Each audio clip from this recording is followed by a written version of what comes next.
Hello and welcome back to Marine Biology in 5 minutes. I'm your host, Emily Colgan, and today is an exciting day because we're releasing not one, but 2 episodes. This first part will explore the fascinating and extreme environments of the polar regions, and in the second episode, we'll dive into one of the marine animals that rely on them. So make sure to check out both releases today for a full understanding of the importance of these icy ecosystems. Now, let's dive into today's episode. We're venturing into one of the most extreme and intriguing environments on Earth, the polar regions. In our last episode, we explored the vibrant coral reefs, but today we're moving on to a much colder and harsher setting. While these icy regions may seem barren, they're crucial to the health of our oceans and the planet as a whole. The Arctic and the Antarctic represent the 2 poles of the Earth, both unique in their geography and ecosystems. The Arctic is a vast ocean covered by drifting sea ice, whereas Antarctica is a frozen continent surrounded by the Southern Ocean. In both regions, the sea ice expands and contracts with the seasons, providing essential habitats for wildlife and playing a vital role in regulating global climate. In the Arctic, species like polar bears rely on the seasonal ice for hunting and migration, while in the Antarctic, penguins and seals depend on the frozen environment for breeding and survival. Beyond serving as a home for these iconic animals, sea ice reflects sunlight, helping to maintain the Earth's climate. This reflective capacity, known as the albedo effect, prevents the ocean from absorbing too much heat and contributes to global temperature stability. But beneath the surface of these icy landscapes lies something even more fascinating. The polar oceans are among the most biologically productive areas of the world. The cold, salty water drives a process called upwelling, which brings nutrient-rich water from the deep sea to the surface. These nutrients feed large blooms of phytoplankton, which in turn support entire food webs, from krill to whales. One of the most mysterious and eerie phenomena in the polar regions is the formation of brinicles, or fingers of death. These icy tubes form when dense, super cold, really salty water sinks from sea ice to the seafloor, freezing everything in its path. Sea stars, urchins, and other creatures, unlucky enough to be caught under a descending brinicle, are encased in ice.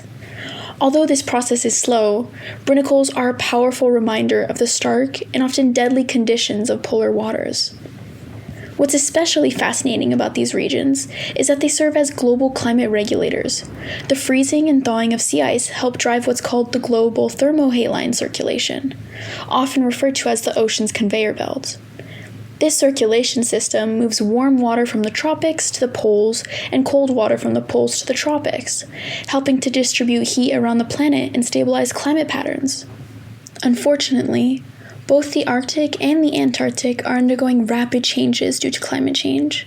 The Arctic is warming at an alarming rate, twice as fast as the global average, a process called Arctic amplification. This accelerated melting is causing the ice to vanish more quickly than ever before, threatening not just the polar species that depend on it, but also amplifying global warming. We lose Arctic sea ice at a rate of almost 13% per decade. And over the past 30 years, the oldest and thickest ice in the Arctic has declined by a crazy 95%. If emissions continue to rise unchecked, the Arctic could be ice-free in the summer by 2040. As sea ice melts, darker ocean water is exposed, absorbing more heat and creating a dangerous feedback loop. The melting ice is also contributing to rising sea levels, especially in the Antarctic, where large ice shelves and glaciers are collapsing. As these ice masses break apart and melt into the ocean, they cause sea levels to rise globally, threatening coastal communities, ecosystems, and infrastructure far beyond the polar regions. This is one of the most immediate and dangerous consequences of polar ice loss. Cities like Venice are already experiencing regular flooding, and parts of Florida are facing increased vulnerability due to rising sea levels.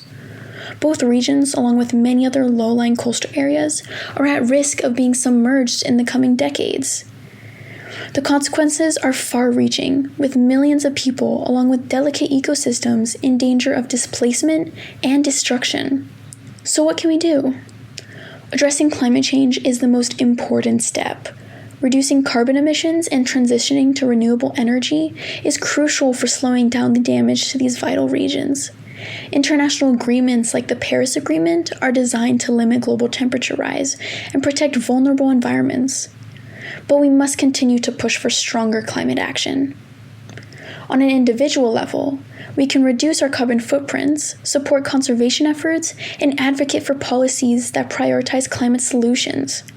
Organizations like the British Antarctic Survey are conducting essential research in the polar regions, studying the effect of climate change and monitoring the health of these ecosystems. Supporting such organizations is crucial to ensure the future of these vital habitats. Well, that wraps up today's episode on the polar regions. I hope you've gained a deeper understanding on how these icy habitats are not just crucial to marine life, but to the health of the entire planet. If you enjoyed this episode, please subscribe, share this podcast with your friends and family, and join us next time as we dive into another fascinating marine biology topic. Until then, keep wondering, keep exploring. Thank you for listening.